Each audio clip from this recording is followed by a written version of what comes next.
Earth signs, tignan po natin kung ano ang mensahe sa iyo ngayong araw. Keep in mind po na ito ay general reading lamang, so hindi po lahat ay makaka-relate, so be open-minded. Cleanse muna po natin yung space. Ayan. Your energy.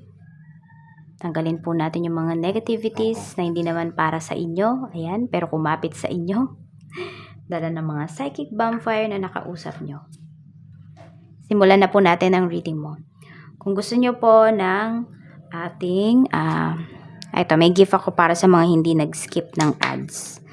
Kaya tapusin nyo po yung video natin. Tingnan natin. Movement. Inspiration is drawn to motion. Ayan. So, you are very inspired ngayong araw na ito.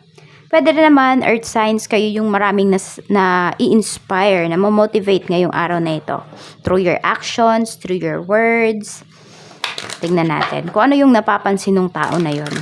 Actually, ang mga mamotivate mo lang naman is yung mga taong naniniwala talaga sa'yo. Pero meron din na, pwede ka din naman pala makamotivate ng mga taong walang tiwala sa'yo. Yun nga lang, may ano siya, parang meron siyang kasamang jealousy kung kikilos man yung tao na yun. Tingnan natin. Spirit guide, mensahe po natin. Kay earth signs, we have a fairy climax approaches. So, may matatapos dito. Okay, nothing will come of this situation. Okay, so pwedeng yung matatapos na to is marirealize mo na yung mga bagay na ginagawa mo, yung mga iniisip mo, lalo na mga negativities, earth signs is hindi naman pala yun makakatulong sa'yo.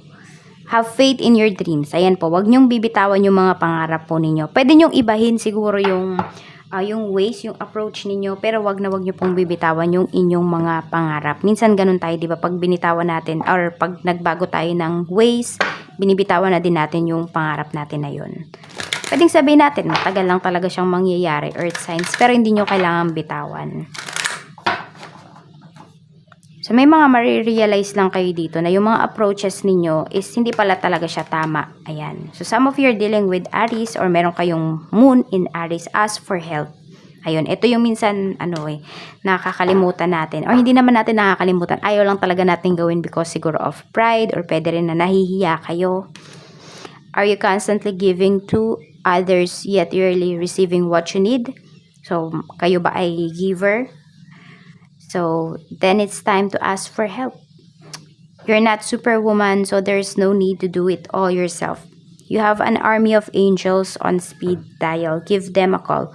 Communicate your needs and learn to receive their one. When we're open to the help that's all around us, the universe provides assistance. Make sure to look for the signs. Once you ask for help, they'll start appearing. So, yan yung nakakalimutan din natin, di ba? Nag-a-ask tayo ng help, ganyan. Tapos, ayan, na binibigay na yung mga signs, yung mga tao na tutulong sa atin, pero tinatanggihan natin. Kapag meron po kayong inas na help, kay universe, kay God, ayun po. Bibigay po kaagad yan ng sagot ng mga tao na sasagot doon sa prayers ninyo. Kaya, kung may dumating na help, i-receive nyo po. Kasi parang mapapakamot yung hiningian ninyo, no? Kasi nanghingi kayo ng help, tapos pinadala ko na, tapos hindi nyo tatanggapin. Tingnan natin. Spirit guide, ano pa po ang mensahe natin? Pagdating sa trabaho. Spirit guide, pagdating po sa trabaho, kamusta po? We have Knight of Pentacles. Ayan, may movement talaga tayo dito. So, yung iba po sa inyo, naghahanap ba kayo ng trabaho, earth signs, tapos di kayo makahanap ng work? Baka may mga tao naman po talaga na makakatulong sa inyo. For some of you, yung mga taong to, hindi nyo talaga kakilala. Baka sa internet nyo makikilala. Okay, we have Page of Cups. Okay, do not worry kasi yung mga naghahanap naman po ng work dito, kung consistent po kayo at persistent naman po kayo sa paghahanap, ayan, makakahanap naman kayo ng work. Kasi meron akong good news dito na nakikita. Ayan, may message kayo na marireceive kung sa email or text or call man yan. Ngayong araw, we have 9 of Rods. I-secure nyo na po ito. Yan, or kung meron kayong trabaho ngayon, i-secure nyo. Give your best. Diba? Wag yung half, lang yung binibigay ninyo. Yung half lang ba lagi yung effort ninyo? May tawag doon. Hindi ko lang matandaan kung ano. So, we have the Magician. Pagdating naman po ito sa iyong negosyo. 10 of Cups. Ayan, so mukhang may marirealize talaga kayo dito pagdating po sa inyong negosyo. Ayan. So, actually, magiging happy din yung inyong, may announcement dito. Ayan, baka may products kayo or items kayo na i-re-relaunch or ila-launch new items ngayong araw na ito. Ayan po, maganda oh. Yan, parang unti-unti na talaga is nalalasap nyo na yung biyaya ng business po ninyo. Talagang earth signs, nakikita nyo na yung ginhawa. Kasi parang hindi lang kayo talaga yung masaya dito, pati yung family nyo or may mga family po kayo na napapasaya pagdating dito sa inyong business. Ayan, mas mag-ano pa siya oh. Parang mag-expand pa yung iba sa inyo. Pero parang ano pa lang to, pinag-uusapan pa lang. Tignan po natin pagdating naman sa kaperahan, we have 8 of Pentacles. Ayan, dire-diretso lang talaga para sa mga goals ninyo. Tuloy-tuloy lang ang pagkita. Ayan, sinasabi nga sa inyo ni Universe, no? Earth signs, nasa sa inyo yung pag-unlad. Hawak ninyo. May kakayahan po kayo. We have 4 of Cups. Ngayon, hindi kayo satisfied sa nangyayari sa life ninyo. Pero ano ba yung gagawin ninyo? Ano ba yung approach ninyo? Ayan, may mga bagay, may mga, sabi natin, may mga seasons talaga na hindi umaayon sa atin. Pero wag daw kayong susuko. Earth signs, yun yung sinasabi naman sa inyo ni Universe. Have faith in your dreams.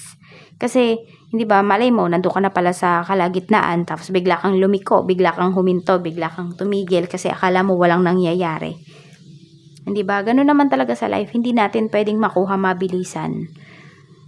Okay, mas maganda yung pinaghihirapan natin. Mas ma-appreciate natin yan. Mas ayaw natin yang mawala kasi pinaghirapan natin. Tignan po natin, okay? So, pwedeng meron dito, may mga paparating na blessings regarding your finances. Ito siguro yung inas mo for help, 'di ba? Inas mo kay Universe, winish mo, kay God. Pero, ayan, pinag-pray mo. Bibigay sa'yo, pero tignan mo, parang hindi ka masaya.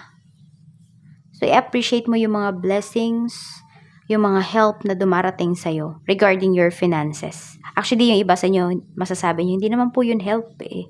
Kasi, pinaghihirapan ko din po. Yes, help yun. Ano ka ba? Di ba pinagdasal mo ngayon, sana po marami pong magpagawa sa akin ng ganito. O, may mga nagpagawa nga. Yes, kumilos ka. Syempre, hindi naman pwede na wala tayong gagawin. Hindi ba wala tayong effort? So, pag ganun, we are not aligned doon sa gusto nating mangyari. Pag yan yung iniisip natin. Diba? So, huwag kayong malungkot o nalulungkot yung iba sa inyo dito. Siguro nga kasi may struggle yung iba sa inyo regarding your finances ngayon, earth signs. Pero, kaya nyo namang mag-side hustle. So, mag-side hustles po kayo. Diba? Instead na complain tayo ng complain, dapat ganito yung buhay ko. Kung meron lang akong ganito, ganyan. Kung ano yung nasa harapan mo, yun yung pagyamanin mo.